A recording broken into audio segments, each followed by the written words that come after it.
Hello, everybody, and Happy New Year. I want to welcome you to the Mastermind Your Parenting Journey. My name is Hang. I'm a founder of Connectoyou, and today with me from America is Coco and Vicky.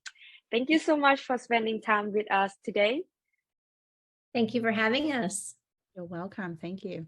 So first thing first, would you like to introduce a little about yourself and what you are doing now to our audience? Sure.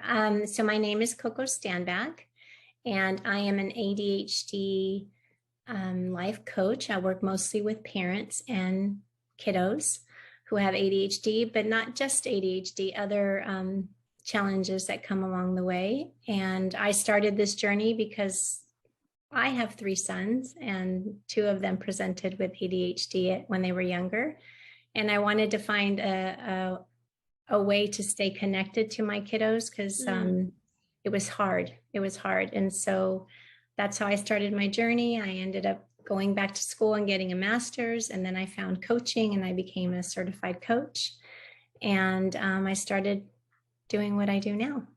And then a few years later, I met Vicky, and I'll let Vicky introduce herself. Yeah, so my name's Vicky Burgum, and I was incredibly fortunate to find Coco. Somebody advised me and told me about what she does, and she helped me as a parent. So my son was just newly diagnosed, and I needed help. I was just kind of in crisis mode and did not know what to do or where to turn. And I was very, very lucky, like I said, to find coaching, and it just saved my life. So much so that I became a coach too. Yeah, thank you so much for your sharing. And, it's also an honor for me to have a chat with you today. I like to be connect and understand more and also learn from you guys both. So also, as you mentioned before about ADHD, could you explain what that mean? Sure. So the letters ADHD stand for Attention Deficit Hyperactivity Disorder. It's a neurodevelopmental disorder, which means that is really the symptoms are due to brain wiring, right? It's not a willful thing. It's actually something that happens in the brain. And with ADHD, typically what happens is there are 3 big symptom clusters, I call them, like kind of umbrella clusters. One of them is hyperactivity, so lots of energy, both physical and mental, actually. A lot of kiddos and then later some adults can't calm the brain down, so that's hyperactivity. Then there's impulsivity, which shows itself in lots of ways. Kiddos not able to filter what they say, or they do things without thinking. It gets them into a lot of trouble. Impulsivity. And then the other one is distractibility. So that's where it's really hard to focus. It's hard to stay focused. And all the things, it's easy for the brain to find new and exciting things to do instead of quote unquote the things you're supposed to be doing. So those are the 3 big categories. Vicky and I are coaches, so we don't diagnose it, but there's what's called a statistical manual. So psychologists and psychiatrists use a book called DSM-5, and there's very specific criteria that you have to meet to get diagnosed. So that's in a nutshell. I could tell you as much or as little as you want if you want to know more. Yeah, Vicky, would you like to add something to that? Oh, you're on mute. Coco's pretty much covered all of that. I think that's a really great explanation. Oftentimes, we see the symptoms before we really know what it is. And that's what happened for me too, as a parent. There was just something was off, something was wrong, nothing was working. And lo and behold, we were able to get help, get diagnosis, and then get some coaching around it. And what happens too, Hang, is the behaviors that show up with ADHD can be interpreted as disobedient or or rebellious because you tell them one time to do it and then they don't seem to be able to do it. Or, for example, a very simple example, like go get your shoes on so we can go, right? And the kiddo will go to wherever his shoes are and get easily distracted by something else and forget.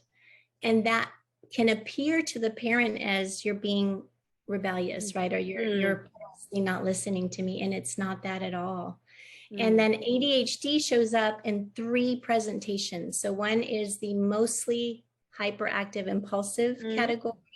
One is the mostly inattentive category. And then the other is combined. So it shows up in 3 different ways. Some kiddos are just hyper and impulsive. And so and some kiddos are not hyper at all, and they still have ADHD. That's a misconception. A lot of people think, oh, you have ADHD, you have to be hyper, but you can actually be very quiet and have ADHD. The inattentive types daydream a lot, take a long time to do things because they are thinking and dreaming, so they don't cause typical behavioral problems, but they're lost just as much, and they forget things, they lose things, they have a hard time being organized, all of those things are being attentive.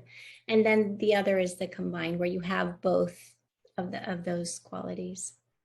Yeah. And what Coco was just sharing about is all of those different things that they have difficulty doing. We refer to them as lagging skills. So underneath a lot of that is developmentally, they're just not able to do some of those things yet. In time, the brain may mature and they may grow and be able to do some of those things. And in time, they may be able to learn the skill and make some of those things happen. But as Coco was referring to, oftentimes it's the behavior that really shows up first, which tends to break connection between the parents and the kids. And that's why we really like to focus on the connection. And for some of those kids, like Coco was sharing too, the daydreamer, that's almost what we like to refer to as a looky behavior, because people notice they're daydreaming, but they don't necessarily get into trouble as much for it. It's brought to their attention, but they're not getting yelled at or reprimanded heavily for it.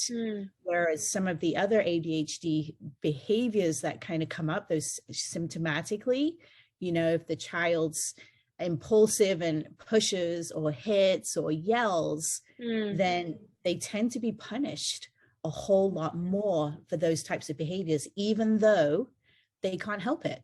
They're not being intentional and doing it on purpose.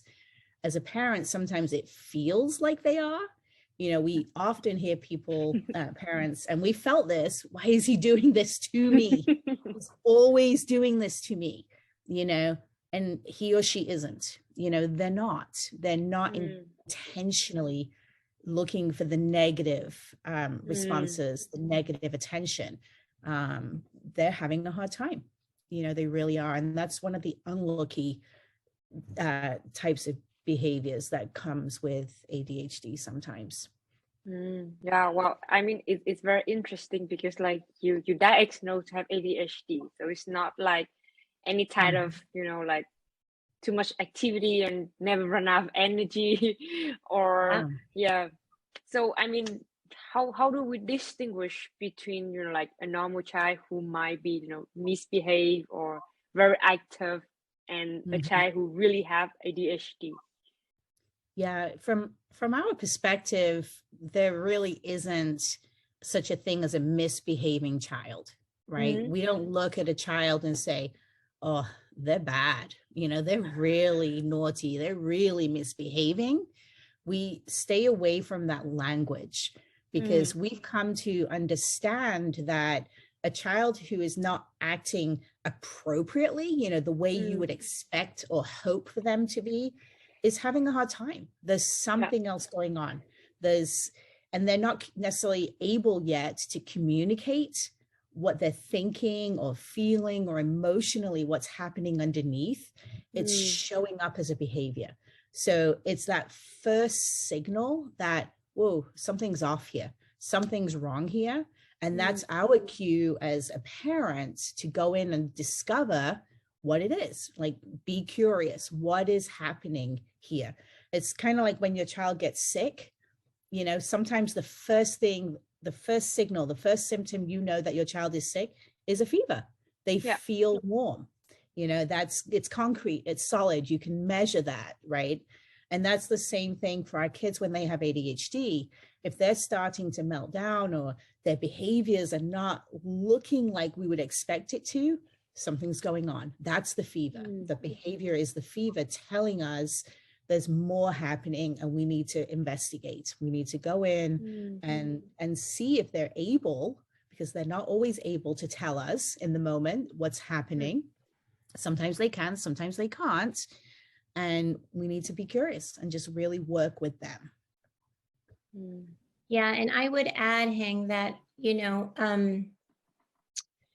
no child wakes up in the morning and says, today is the day I want to get in trouble. Today is the day I want my mom to yell at me. Today is the day I want my teacher to, you know, send me outside. No child wants that. And I think if we can remember that.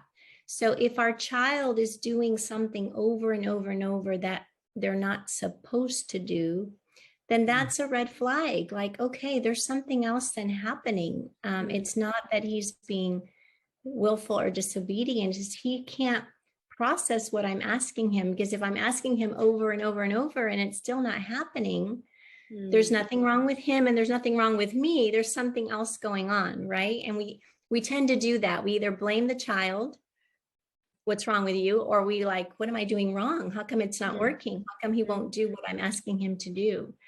And so it's once we label a child as misbehaving, once we do that, we have no hope of helping, right? Because then what happens is we start punishing or consequencing the child. And if the child is doing the best they can and they don't have the skills to do it differently, and then they're getting punished, it really affects them deeply. You know, it can lead to a lot of guilt and shame and low self-esteem. You know, I read an article a while back now that said children with ADHD receive something like 20,000 more negative, 20 or to 30,000 more negative comments in their lifetime, because they're constantly being corrected and told what not to do. And so it really does affect them. I think I mean, like, it's very interesting because, you know, like a normal child could really able to do what the adult tell them to do, but with ADHD child, like, they're not able to, they don't want it, but it's just behave like the way it is, and they have no control at all for that. Yeah, and I wouldn't say that they wouldn't want it. It's just that they don't have the skills yet. And a lot of it too is they're not aware. Like, to them, it depends on the ages, right? But for a younger child, like elementary school, they're just doing what their brain is telling them to do, like run, jump, and you know, so it's if it's hard for them to focus and pay attention, and you're like, pay attention, and but their brains can't do that, then then again, you know, you punish or reprimand, it's very confusing for them, because they don't understand what's happening, you know, like they're just doing what their body and mind is. If they have a lot of energy, for example. So I had one of my boys was the one who would run and climb trees and jump on tables and, you know, the whole thing, because there was just so much energy. And he didn't know how to contain it, right? So it doesn't mean that we just let them do whatever they want either. You know, it's important that your listeners don't think, oh, well then, you know, does that mean I just let them do whatever they want? No. That's not what it means. But if we can understand that there's a lagging skill underneath, right, that's causing it, then we can approach it with more compassion and with the idea of, hey, let's try to solve this together. You know, what can we do? More of a very collaborative instead of a punitive approach. Yeah. So yeah, I mean, like what you just shared also, like kind of lead me to the next question about, okay, so when a parent find out that their child get ADHD, like should they be worried or, like stress too much about it, or what should they do instead? Yeah, and it's very common, of course, for a parent to be concerned, right? It's very common. Yeah. And depending on the culture too, like in my culture, so my family's Hispanic, the behaviors were seen as terrible behaviors, right? Like, how could you let your child whatever? And so there's a lot of pressure on the parent to have the child behave, right? Especially in public, especially with family. And so it's normal. It's normal to be concerned because you're like, why does my child not do what I need to do?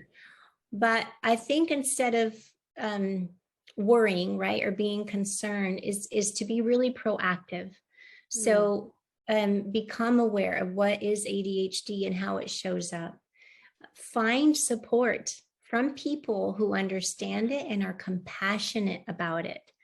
Because there's plenty of people who have opinions on, what you should and should not do. But once you've lived it as a parent and you're trying the best you can and it's still not working, it's so important to find support, with communities and other parents and organizations who understand ADHD so that you can be proactive, right? And again, the more you understand it, the more you understand your child and work together, the more positive results you'll get, right? Because typically what happens is the parent asks, the child doesn't do it, and then the parent feels they have to do something to make it happen. And when that happens, then the dynamic becomes very negative. And that's what happened in my situation. I did not understand ADHD. I thought the behaviors were rebellious and disobedient. And so I started punishing my son and consequencing him. And that whole thing I just shared about him being confused, like, why are you mad at me? Why are you punishing me? It really caused a big separation in our relationship because then I was angry and he was angry because he didn't understand. And then it can lead to feeling anxious or depressed because they're trying and it's not working. So it's so important, right? So important that we get it, the understanding, the awareness, the compassion on straight at the beginning, because it will lead to a lot of conflict if we don't do that. Yeah. And I had very similar experiences.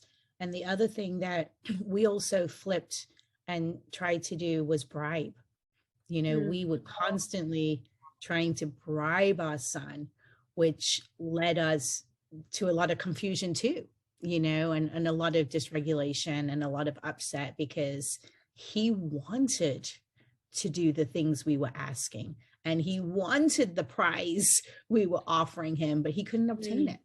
It was really unfair of us, to do that to him because it was like dangling a carrot in front of a horse and they never get to it because it's always going to be that little bit of distance in front of their nose and they can't reach it. And we constantly did that, which also, broke that connection and left us as parents incredibly confused because we're trying all of these things that typically have worked, with other children. And then all of a sudden it's not working.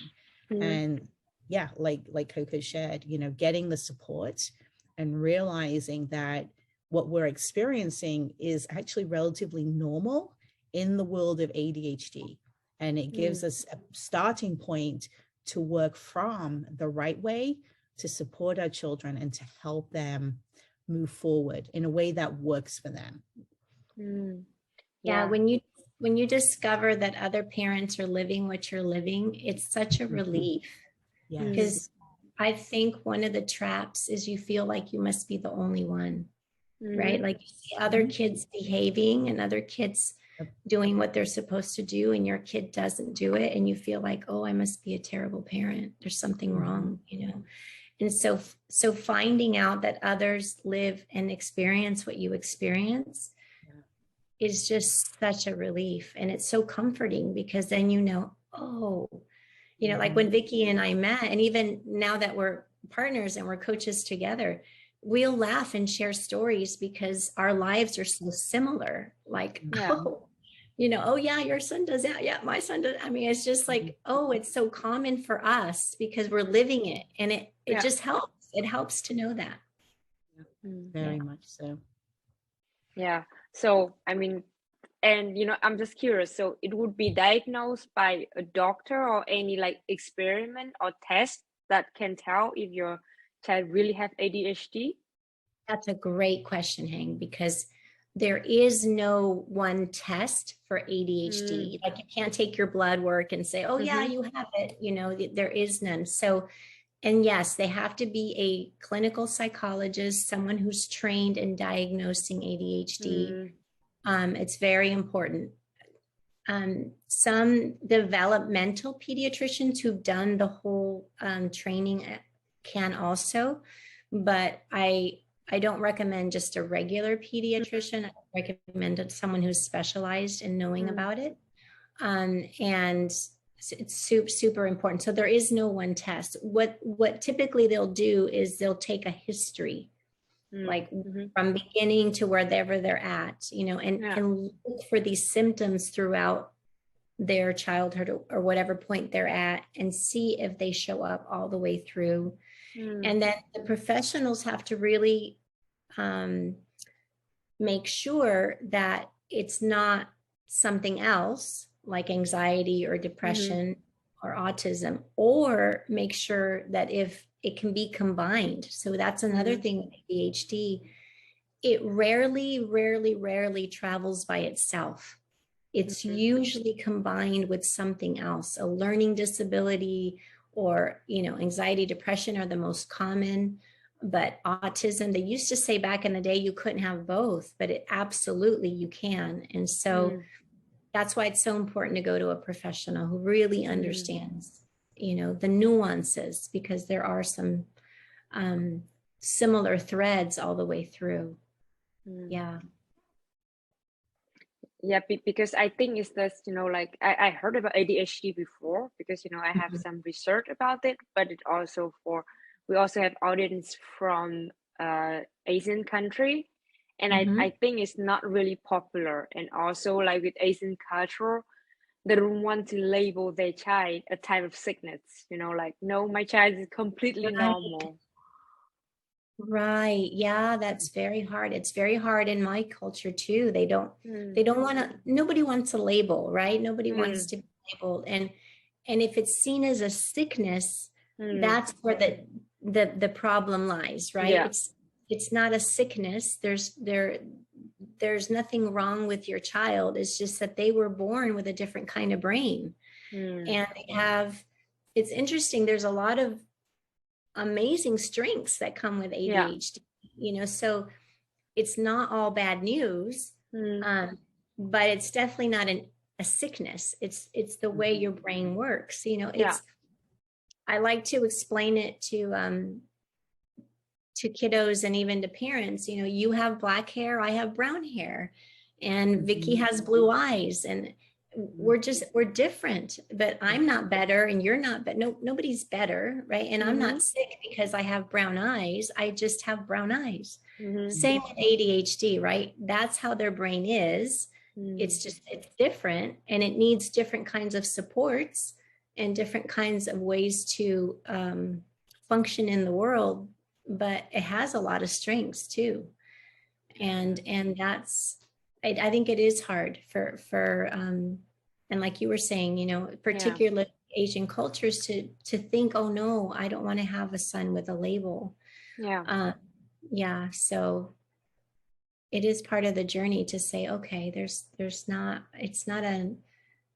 it's just a definition of the different clusters that pull together, right? So that the inattention, the hyperactivity, the impulsivity, it's just a way to name it. And you know what's interesting, a lot of professionals today want to change the name because it's not correct. It's really not about these kiddos not being able to pay attention. They can pay attention to things they really love. You know, they can hyper focus even, which is, I think, if you can harness it, it's strength. You know, but they're recognizing, experts are recognizing that it's really more about this part of your brain, that the frontal lobe, which is the executive functions. That's really what's going on. It's not that they can't pay attention, because what happens is they pay attention. The thing about paying attention is you have to be able to pay attention to the right thing at the right time for the right amount of time. And that's where it gets hard. Like, they might pay attention, but it might not be the right thing. Or they might pay attention, but not at the right time. Or they might pay attention, you know, and can be completely consumed and forget the world. It's not that they have a deficit in it. It's that it's difficult to manage it and regulate it.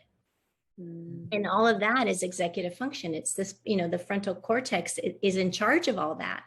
So I'm actually hoping too that they will change it, you know, and it be more specific to executive function, you know, deficit, because that's really what's happening. And Vicky mentioned earlier, you know, how you mature. And, you know, the science shows that your brain doesn't fully mature, this part of the brain, until you're 25. Some are saying 28. Some are saying close to 30. So our kiddos have a long way to go for them to be able to develop those skills. Yeah, super important. I think too, as adults, we sometimes forget that they haven't developed as well. And because we can do it, we sometimes think that they can do it, you know, and we forget. ADHD is so misunderstood on so many levels. Even coming into it, I mean, if somebody had said, describe ADHD, before I had any training, before I really had experience around ADHD, I would have just focused on, a kid who can't sit still and is running around. Kind of how the title suggests it, right? Hyperactivity, you know, and it's not. You know, that is just one little piece of it that may or may not affect a child visually. You know, just because they're not running around doesn't mean their brain is not going at 100 miles an hour and is hyper. But that's invisible. We don't always see that, or we don't recognize how that plays out. We just think of that kid that literally cannot sit still in his seat and is like zoom, zoom all over the place. So there's a lot to learn. So I'm just wondering, because, you know, like they might behave in a different ways as other children. So how can we as an adult or as parents could really connect with them on, you know, like emotional level to make them feel safe and be heard? It's actually one of the hardest things for most of us to learn and to do, because when we notice our kids are not acting in a way that we want them to or expect them to, whether they can or they can't, right? It triggers something inside of us. And we start telling ourselves all of these different little stories in our heads, and we start feeling different emotions. And Coco mentioned earlier about the lens, you know, how we look at a situation is how we're going to react or respond to that situation. So if we're looking at it as they're misbehaving, or they're doing this to me, or they're doing it on purpose, it's triggering emotions within us that are going to make it difficult for us to connect with our child. You know, we're not going to have the empathy or the compassion for them because they're having a difficult time right now, right? We've established that they're not doing it on purpose. They're having a hard time. But if we're thinking about it that way, we're going to respond that way to them. And what that does is breaks the connection. You know, it emotionally breaks that connection, and kids shut down. My son was a great example of this, where it took me a while to change my behaviors so that he would feel safe enough to tell me what was going on. Like he needed to know that I was not looking at him negatively, and that I did want to hear what he had to say, not because I would say, what are you doing? You know, with that tone or angst, you know, I had to really check in with myself and change my lens, change how I viewed what he was doing. So I could see that he's having a hard time. You know, he's not doing this to me. He's having a hard time right now. And ask myself, how can I connect with him? What can I do? And my tone, my voice, my demeanor, how I approached him, all of those signals told him either he's safe or he's not safe to share with me. And in the beginning, he wasn't safe, because whatever he said, I probably would have attacked, you know, and no, that's not it. You're doing this.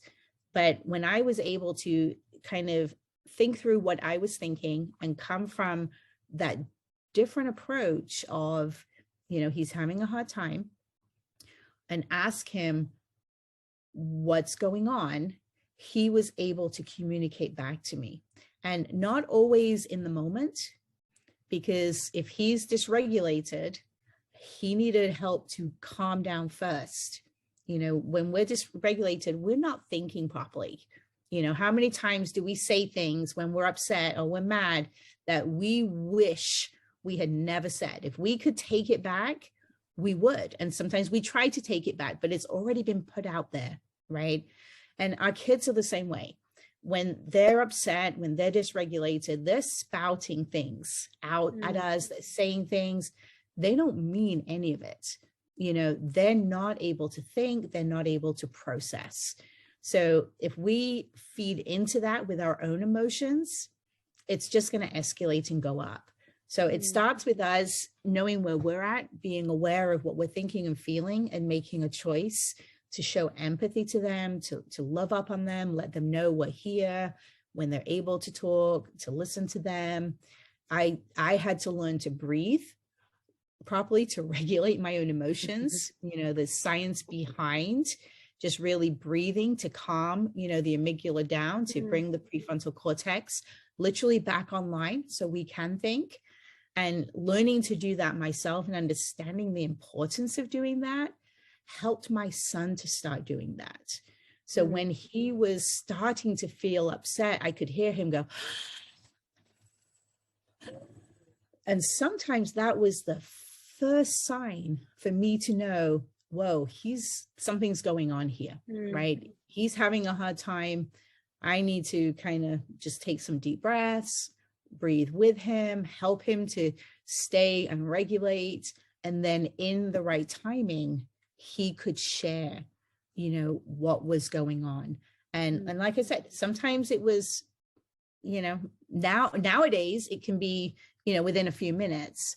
But in the beginning, when we were learning all of this, it could take him, you know, half a day, a couple of days to just really figure out himself what was happening. Because just like we're not always in tune with what we're telling ourselves and how we're reacting initially, same thing for our kids. They don't always understand why they're behaving in a certain way and what's going on. Sometimes they do, sometimes they don't. And so we have to have that patience also, to be curious, but to wait, you know, and to let it come when they're ready to share. Because the more pressure we put on them, the more disconnection we're creating, the harder it becomes. And Coco and I will laugh with each other, because constantly, you know, she'll ask me a question or I'll ask something of her, and we cannot access that file in our brain. We cannot give you an answer on the spot in the moment, you know. And as soon as we step away, as soon as we take the pressure off of ourselves, ping, up, we have the answer. It comes to us, we know. And I see that all the time in our kids. And so I can, you know, move on. Okay, I love you. I'm here when you're ready to talk. And but working on me first, always. I always have to work on myself first. And we always start with the parents, because they're modeling then that behavior for their child. The child's watching and seeing them work through it. and they start to pick up those cues. They learn from us, and then we can talk with them about what we're doing and how we're doing it. And they're more receptive. Usually they're more receptive to it then. Coco, do you have anything to add to that? I was just going to add that, you know, we work with parents, and it's pretty amazing to see when the parents shift their energy, how their kiddos will come. I mean, Vicky is a living example of it. Same with me. When I shifted my energy with my children and changed my approach and my tone, and I stayed calm, it was amazing that the feedback, because something I'm learning, you know, I'm always trying to learn and learn and learn about the brain and all these things. And we perceive the world, right, through our senses, through hearing and all of that. And so one of the things is our tone of voice. And children know if that tone is safe or not safe, right? And body language, right? So it depends how you're standing and your face. One time, this was before I did all of this, I was very angry at my son. He wasn't doing something I wanted him to do. It was bedtime, which was always a battle. And I was very upset. And I remember walking past the mirror and I saw my face and I thought, if that's what my son is looking at, right? Because I was angry. I mean, I had a scowl on my face, and I saw it in the mirror and I thought, oh my goodness, you know, no wonder he doesn't want to talk to me. You know, no wonder he doesn't want to share anything, because I looked very scary, actually, you know, and he was younger. And so it helped me to start reflecting, like, wow, what am I doing? You know, this is not going to help the connection at all. So yeah, and it takes practice, Hang, you know, it does. It takes a lot of practice, because I would say, I'm just going to throw this out there. I would say in general, humanity is not comfortable with their own emotions. And that's what we see, right? With all the parents we work with. I didn't grow up in a family that talked about emotions. You know, we never talked about it. You just did what you were told. You didn't get to share your opinion or what you know, you just did what you were told. And so as kids, we have a lot of emotions. We feel a lot of things. Yeah. And we don't know what to do with them. And so if we're shut down all the time, we learn to then shut it down, right? And then we grow up into adults, and we're adults who don't know how to deal with emotions. So I think that's a big piece, is recognizing and understanding that we all have lots of emotions, and you know, learning to, as parents, recognize our own. You know, like Vicky was saying, we get triggered because there's a lot of fear in parenting. Yeah. We're afraid we're doing it wrong. We're afraid our kiddo is going to end up in trouble or whatever it is, or we're going to be judged. That's a big one, you know? So yeah, I think it takes a lot of work to learn about what's going on inside for us, and how can we learn to stay calm so that we can be that for our kids. Yeah. We have a little trick that we use, and because we take the word calm, CALM in English or American, and we use it, we walk ourselves through those 4 steps sometimes when we're starting to feel dysregulated. And it just stands for, you know, check in with yourself, you know, so what are you feeling? What are your body sensations? What are you thinking? Like we shared. And then A, you know, ask the right questions, you know, be curious. Curiosity just brings up so much of valuable information when we're able to do it right. L, lead with empathy. You know, if we can empathize with our child, we're able to start connecting with them, and that's huge. I thought I was an empathetic person. I had to learn to empathize with my child, and it did not come as naturally as I really thought it did. And then M is, you know, mirror what I want to see, you know, so how do I want my child to behave in that moment? Do I want them to have a calm voice, a nice tone, a relaxed body? Am I doing that? So those are, 4 quick steps that we use and we teach parents to help them be calm and stay calm and really connect with their child. Yeah, and it just came into my mind, like talking to you guys, I feel like the calm in your voice, like how you share the experience and the knowledge. I also feel like the calm energy, I feel like, okay, I'm not so worried, everything will be all right. And, I can also learn from you and stay calm. There you go. Yeah. Yeah. Powerful. And that's community, right? And that's what we were sharing earlier. That's one of the reasons it's so important to connect with other parents and other people who really do understand what you're going through. Because there's so many situations, so many scenarios that we could talk about. And, for example, if I asked in one of our groups, how many people have had difficulty getting their kids to brush their teeth, they would all raise their hand. Like every single person raises their hand all the time. It's a common question across the board. So there are all these little things that unanimously we all experience that our friends don't necessarily experience. And so they don't get it. So yeah, having that community helps us be calm. It helps us to connect with our children. Yeah, it helps definitely. us feel normal. Yeah, so like we are not alone in that world. Like we are not fighting alone at all. Exactly. No, and yet we feel alone, so much of the time, in the mornings, at night, throughout the day, when different things happen, we feel very isolated and very alone. And we don't have to be, but we often do. Yeah, thank you for sharing that message. I think it's, like it's very important. First thing first, like we have no parenting school. Nobody teaches us about how to become a parent, especially when we have a very different child. Yeah. Yeah. And the things that we may have seen growing up or witnessed even our friends do who may have had children before us, in my experience, it doesn't always work. We have to learn another way. So we have to find people who have walked that path before us and who've had some experience and some success in connecting with their kids and in helping their children do well as adults. And it can still look differently. We're all different. We're all individuals. Our kids are all individuals. They're all going to take different paths, but we can get ideas from each other and try different things to figure out what works for our children and in our family.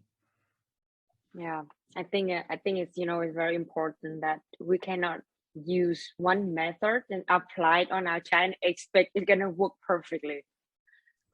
No, each child is different. Yeah. I would say though that compassion and empathy works for everybody. Yeah. Right. We're compassionate and empathetic. That really does work. And we all need it at different levels, and and that brings that connection, because I think a lot of parents are stuck, and I was stuck too, with looking for obedience, like compliance, do what I tell you, instead of looking for the relationship, right? Because our little humans are not robots, but we treat them as if they were, like just do exactly what I say and everything's going to be fine. And so learning that to value the relationship over the obedience, right? Because they're little humans. They're little humans with their own minds and their own ideas and their own desires and their own emotions, and they're developing. And I like to think of parenting as kind of holding that safe space for them to grow and be who they are, instead of changing them to be who we think they need to be. Right. So we have to grow as parents so we can hold them exactly how they are, and that it takes practice. Yeah. And definitely starts with connection. Yeah. And, when I hear about the word safe, for example, that in my parent generation, is safe with me like it's no war out there, nobody fighting, and you have a house to live. But now today, safe is for me like emotional safe. Like you feel safe enough for your child to share what they are thinking or what they are feeling, or you just go home, shut the door, you stay in your room, and that's it. That's beautiful. I love how you shared that. Yeah. I mean, feeling safe, of course, there's physical safety, like you're saying. There's emotional safety, and humans can't function without it, and when there's not that emotional safety is where we have all the challenges, right? All the can lead to mental illness, can lead to mental challenges like anxiety or depression or whatever, when we don't have a space to feel seen, heard, and understood, right? Because we all want that. Every human wants to be seen, heard, and understood.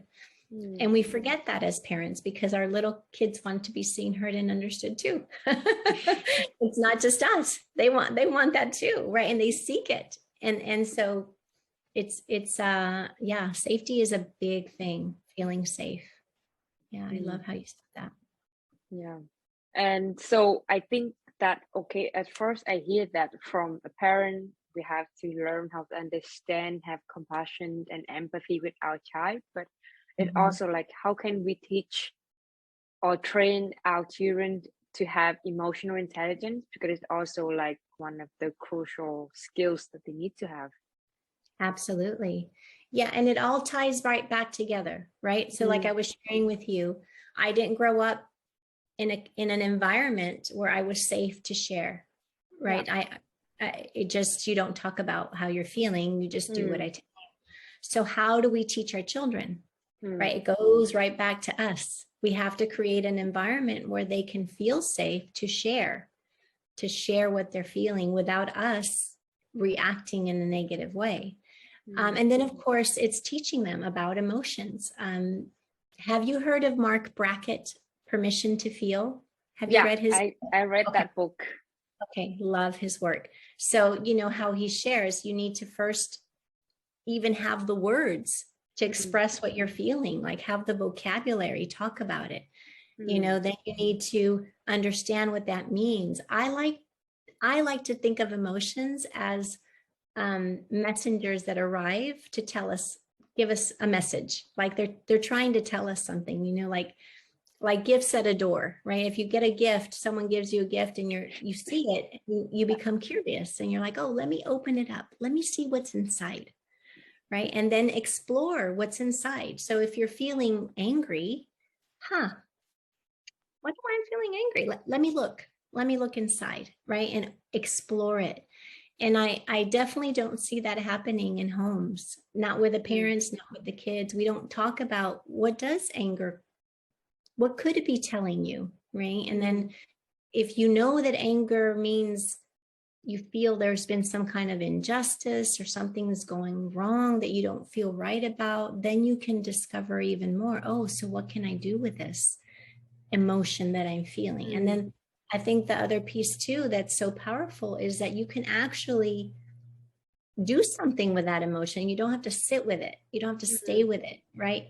And then understanding that it passes. It doesn't, kiddos feel like it's never going to go away. Even adults feel that, right? Like you feel sad or you feel frustrated and you feel like it's never going to end. And so teaching them that it's okay to feel whatever you feel, right? Emotions are just messengers. There's no right or wrong. I think we label emotions. Like if you're happy, in my house, if you were happy, right? And content, great, that's good. But if you were mad or frustrated or even whiny, do you know what whiny means? Like when you're complaining and okay. So those were bad. Those were, I can't tell you how many parents tell me they send their kids to their rooms until they can get happy. Like they'll say they're frustrated and angry, go to your room. When you're in a better mood, you can come out. Because they don't know, right? But what you're saying to the child is, I can't deal with you when you're angry and frustrated. You're not welcome in my space because I don't know how to deal with you. So go away, go deal with it by yourself. And then when you're better, you can come out. It's not the right message we want to send, right? Because we're basically telling them those negative emotions are not okay. Yeah. Right. And so learning all of those different ways of making it okay and helping them process, right? But it comes back to co-regulating with them. You know, the brain science shows that children cannot learn to regulate their own emotions until they've learned to co-regulate with another human. You know, and it happens from the moment a baby's born. We're always co-regulating, helping them regulate, but it doesn't stop. And a lot of parents think that if they can walk and talk, then they can handle their emotions. And it's so far from the truth. Yeah. There are teenagers who still need to co-regulate. There are young adults who still need to co-regulate, right? But that's how we learn it. And so if we don't experience that in the home, where do we learn it? So it's all of those different little pieces, right? It starts with us, but modeling and talking about it. I tell parents, talk about your own emotions. Most parents don't talk about their own emotions. You know, they don't say I'm frustrated today because so-and-so, or I'm upset, or I'm feeling a little sad, you know, because that's like, oh, can't do that, right? Parents are perfect. Can't talk about all these things. They're just emotions. So I encourage parents to talk about their emotions, you know. Maybe if it's really hard for them, talk about the happy ones first. I'm encouraged, you know, whatever, but talk about it and why and what you did with that emotion and what it helped you do. And then eventually, you know, you can say things like, I'm frustrated, or I'm disappointed, or I'm confused, or I'm whatever it is, so they can have practice in the language and then make it okay, you know. And so, yeah. And I think anger is such a hard emotion, right? For us and for the kiddos, because it feels scary and it feels like we want to make it stop, right? When kiddos are angry. But again, it's just a messenger. They feel some, you know, when I remember my kiddos being angry and we would talk about it, there was always something that felt wasn't fair, wasn't just, you know, or someone did something to really upset their trust or whatever it was. And when we could talk about it, it's so helpful to know, oh, that's why I felt that. You know, emotions are good. They're trying to tell us what to do. So yeah, that's what I would say. Yeah, so I mean, like, for talking about emotion, like what did that share, especially with anger, is that it's funny that I have a student that I think he's 9 years old, and one day he came to me and he said, Miss, I think my mom has a problem. I said, okay, what is the problem? And he said, like, she cannot control her emotions. She always like go over the moon, like always yelling at me, you know, like overreact, and I don't know what to do. I say, okay, thank you for sharing me that. I will need to talk with your mom about it. But, you know, like from what he's sharing to me, like it doesn't matter how old your child is, like they're aware of what's going on and they're really aware of how you behave, what's your emotion, and maybe they can even say the emotion that you're not able to speak to yourself. And you know what's amazing about what you just shared? He's 9. Yeah. Right? And he's telling you, I don't know what to do with it. Like, how do I handle all these big emotions? Like, he's 9, right? And it's here's an interesting fact. It's very common for parents to have ADHD when their kiddos have ADHD. So a lot of the parents struggle with the same challenges. They just don't see it. You know, a lot of parents get diagnosed after their kiddos have been diagnosed because they're like, ooh, that sounds like me, you know. And one of the things we don't talk about very much, but more and more we are. But when I first started 10, 12 years ago, emotional dysregulation is a big part of ADHD. It's big. And kiddos have a hard time regulating their emotions, and that's very it's very stressful for the parent because they don't know what's happening, but it's very common. And it's important to know that sometimes it could just be that they have a hard time regulating their emotions. It could be one of the first signs, but parents can do that too, right? Parents can. And what happens is, so you have a parent who loses their cool, right? Who's getting frustrated, impulsive, angry all the time. And then you have a kiddo who is the same way. And it's just, you know, explosion after explosion after explosion, because neither of them can figure it out. Yeah, but that's a beautiful story, how this young boy, I mean, he's a little kid, you know, and it must be scary to him. Because again, if he hasn't been taught, then, oh my gosh, what do I do with all this? Right? So, yeah. Vicky, would you like to add something to that, or? Yeah, it's really hard when you're able to recognize something and you don't know what to do, right? You don't know how to handle it. And I feel really grateful that he was actually able to come to you and express that, because the majority of kids would not have that kind of outlet, you know, and they would be holding all of that in, and it would create that same kind of powerlessness and insecurity that even as adults we can feel when our kids are kind of not regulated and we don't know what to do, right? But to flip that and to be able to feel that as a child, that's really, really, really hard. So I'm very grateful that, you know, he had you to turn to, and it puts that other lens on it, you know, if we're dysregulated as parents, you know, how are our children feeling? You know, what are they doing? How are they responding? How are they reacting? Because like Coco said, some kids are going to explode in a similar way and be dysregulated that way. But other children are going to implode. You know, they're going to hide out, become recluse, you know, be crying a lot.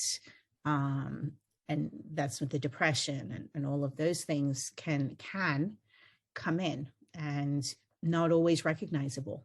You know, we don't always notice or really understand where that reaction is coming from, why the children are behaving that way.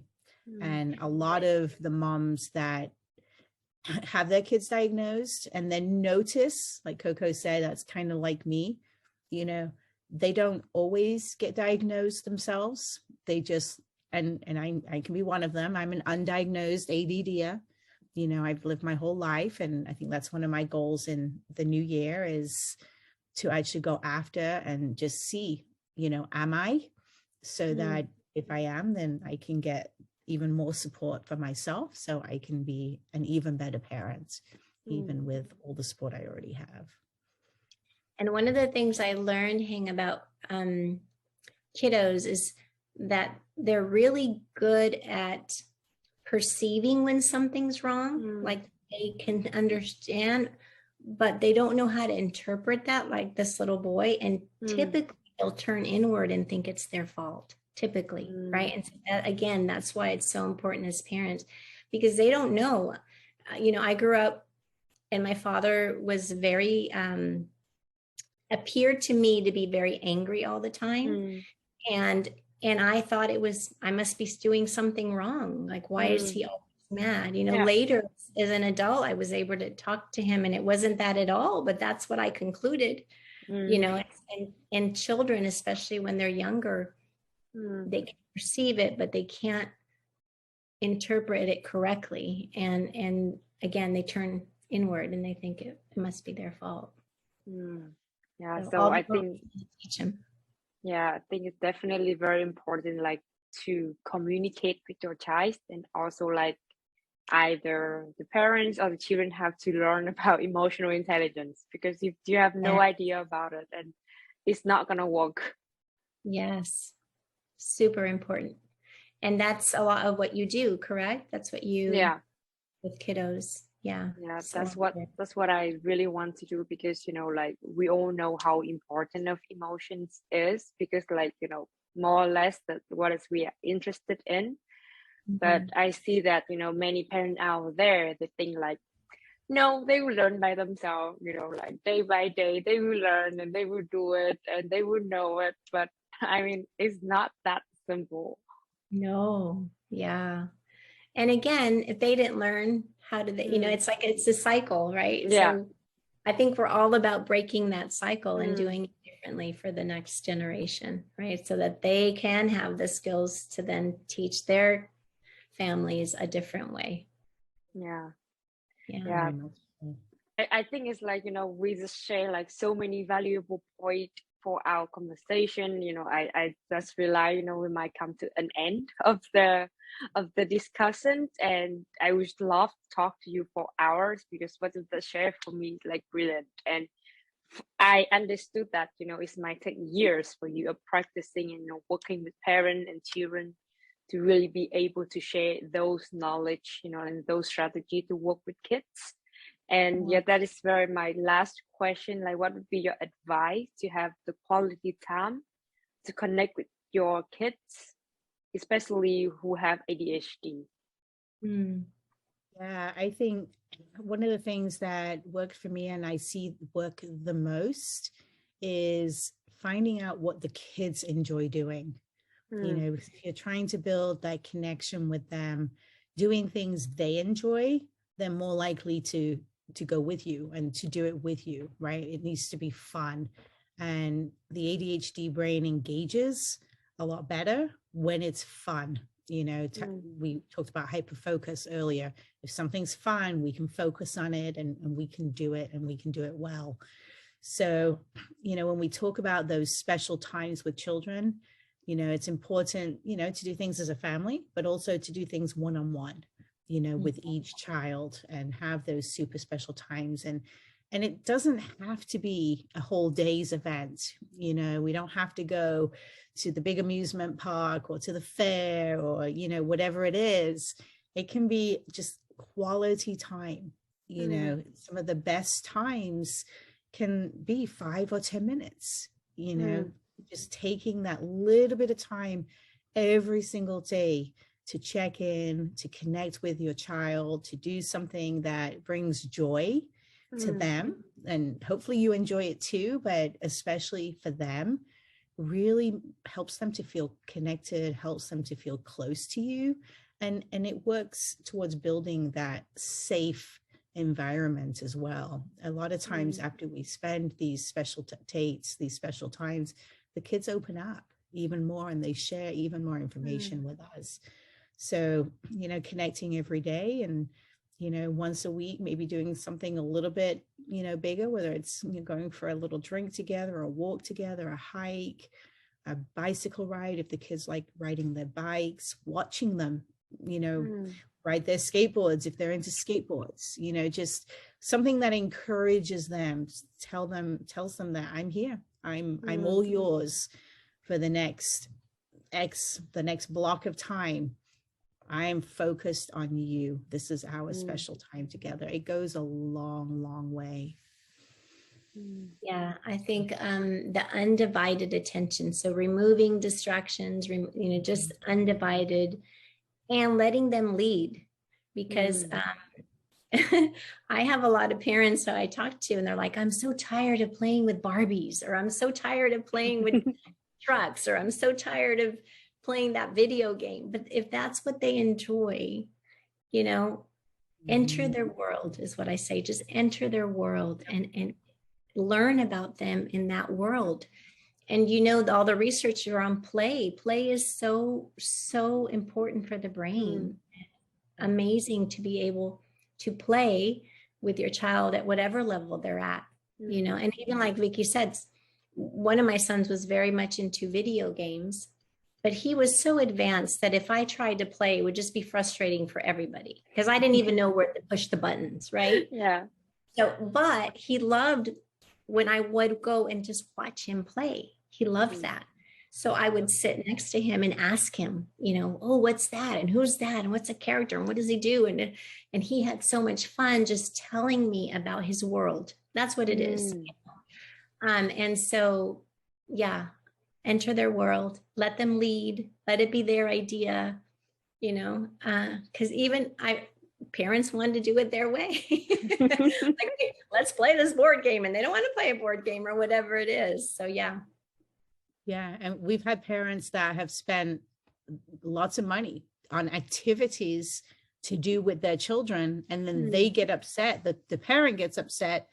I did this and I did this. And he just had an attitude the whole time, and it's like, it wasn't interested. It wasn't about the child. It's about what you thought, what you wanted to do. So yeah, really listening and doing what they enjoy, letting them lead. Yeah, I think it's very, very important message that, like you want to enter the child world because you knew to that. And the child don't need to enter your world at that moment. Exactly right. Yeah. Yep. Running around with capes on was one of the things my kids loved to do when they were little. We made capes. We got felt. We made capes. We put superhero capes on, and they loved that. Very simple but fun. Hide and seek was a favorite in my house. Oh yes. Time. Yes. And everybody has their favorite hiding spot. Yeah, me too. Yeah, and yes, hiding spot. I think sometimes children hiding and parents thought that, they might be lost somewhere. They in the house, but they're hiding. Yeah. Yeah. My kids love to bake. They love to cook with me and bake with me, and it was cute. I mean, they were it's so beautiful. Little, and they're standing on their step stools, and it's a mess, but it was fun. So, yeah. Memories, creating memories. Yeah. Again, thank you for sharing. And I know that today you might have a gift that you would like to share with our audience. Could you please share a little bit more about it? Sure. So we have 5 ways to build connection with your children. It's something that Vicky and I learned along the way. It's actually part of what we call the coach approach to parenting. There's different tools that we learned in our own coaching training that we apply to parenting, and it works beautifully. So it's a handout, and it gives you 5 different ways you can look for connection and how to connect with your kiddo. And we will, of course, provide that link for you so that people can go to that and get it. Yeah. The link would be shown on the screen, so you guys can access there. And I think it will have also Vietnamese version for whoever cannot speak English as well. So you have a new resource to access. Yeah, that would be wonderful. Yeah. As I shared with you, we have a big Vietnamese community where we live. So, yeah. And if people want to connect with us, they can go to one of our tea time chats. We meet a few Fridays a month, and we can share the link to those as well. It'd be really great. Yeah, definitely. I think after today, so many parents want to connect with you, because of your experience and your story with kids and parents out there. So, I mean, it will be wonderful. And so thank you again for spending time with me. I have learned a lot from you, and I believe that our audience also learned from you. And I hope that what we are doing here really could change the parent life out there. We could somehow make them feel like a little bit easier and way more enjoyable than what they have done so far. Yeah. Well, thank you so much, Hang. We loved being with you. This was a fun time to just, get to know each other and share our hearts. And so thank you for the opportunity. We appreciate it. Thank you so much. It was very nice to meet you. Yeah, my pleasure. And I wish you guys have the very best 2022 with all the plan can work out perfectly. Thank you so much. Likewise.